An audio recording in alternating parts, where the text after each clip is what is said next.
Do you want to know the best method to earning tons of gold in Sea of Thieves? If so, then you're in luck, because I've put together the best 5 methods for earning gold in Sea of Thieves. These methods are ranked in order from worst to best, but they all have pros and cons, so stick around and watch the whole thing to figure out which method is the best for you. For number 5, we have the Gold Vault. For this quest, you will receive a compass leading you to a random island nearby. Once you're at the island, follow the compass to a digging spot where you dig up a piece of a broken map. Keep digging up these map pieces until a digging spot appears. Then head over to the island, dig up the key, then have a look at the key's description to know which island to go to next. Once you've found the vault on this island, which if you need help doing, I've got a link in the description to help you out, place the key and prepare to get as much loot out as you can. Doing a gold vault should take around 40 minutes once you get good at it. Doing a single gold vault will earn you 50k in gold. So this is a very good option for you guys who aren't Pirate Legend yet and just want to get some gold. Now over to number 4, we have sea forts. These sea forts are very straightforward, but there are a few tips to maximize profit and efficiency.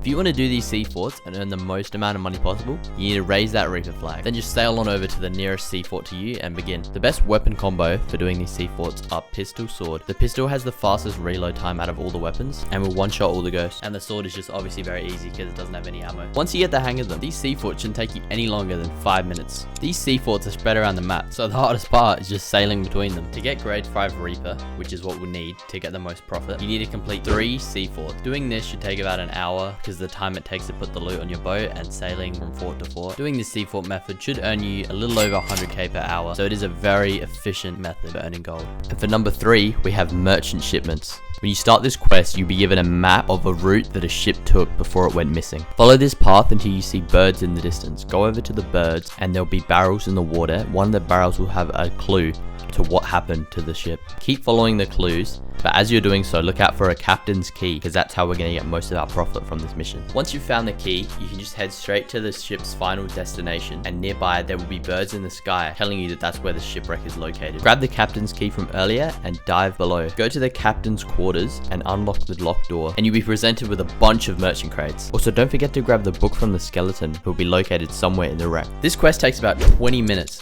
and will grant you 50k in gold, and it's a very chill and easy mission to do in your free time. Next up, we have Legend of the Veil. You will embark on a quest to find the 3 Veil stones hidden by the ancients. When you start this quest, you'll be randomly given one of 3 missions. You either get Bell, Suds, or Shipwreck. To know which mission you have, check the quest book. For Bell, head over to the island where it says to go. Then once you find Bella on the island, interact with her and she'll give you a lantern. This lantern can be used to light statues around the island. Once you've lit all the statues, a final statue will appear somewhere on the island. Once you light this statue, phantoms will spawn and you have to team up with the ancients to fight the phantoms. After killing enough phantoms, a boss will appear. This boss isn't very strong. If you're focusing on it, it shouldn't take that long at all. Then when this boss is dead, take the Veil Stone and all the loot that drops when you kill the boss, bring it back to the boat, put the Veil Stone in the mask next to your will, and you're done. For Shipwreck, it's pretty simple. You see where the shipwreck is from the logbook, then head over to that island, and you should see the shipwreck pretty clearly. It's poking out quite a lot. Head over there, dive down, and first you want to go to the Grimm's Fortune and look for the ship's log. Once you find this book, it'll tell you where the key is located. Head over to whichever boat it says the key's on, search the boat. Once you find the key, head back over to the Grimm's Fortune and unlock the captain's room. That's where the next Veil Stone will be, with a bunch of Athena loot as well. And for the last one, Suds, read the quest book to find out where you have to go to meet Suds. Once you get to the island, have a quick search and see if you can find him. If not, it'll have a link in the description to help you find him. Once you found him, have a talk to him and it'll give you one of 3 puzzles, which are Zoom Map Quest, Lying Map Quest, and Picture Map Quest, which there'll be a link in the description to help you out with these quests. Once you have collected 2 Veil Stones and put them in the mask, a Veil Tornado will appear somewhere on the map close to your location. Sail over there, and when you get close, 3 mini forts are going to appear. Use your cannons to destroy these 3 forts and the tornado will disappear and you'll be left with the final castle. Shoot the different modules of the castle. Once you destroy all of them, the loot will appear at the front gate. For your average crew, this quest should take around 40 minutes to an hour and should reward roughly 100k in gold, which for the time is very worth it. Now, the tornado in the final part of the quest can be seen from the whole map, but because it's only there for such a short amount of time, it isn't a huge risk, so you should be able to do this without too many problems. Now, on to number 1. The best way to make money in Sea of Thieves has to go to the Fort of the Dam. If you don't know what Fort of the Dam is, it can be done by any player of any level. To start this event, it does take a while. To start this world event, you need to collect the 6 lantern colors and put them on your boat. If you don't know how to get all these lantern colors, I've got a thing on screen showing you how, so you can pause and take a photo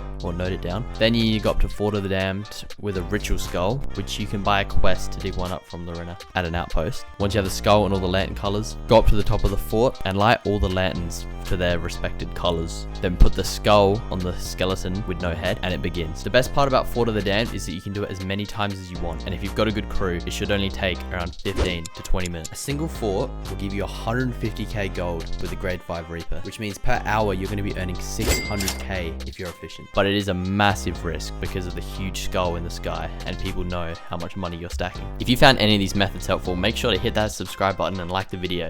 Cheers, boys.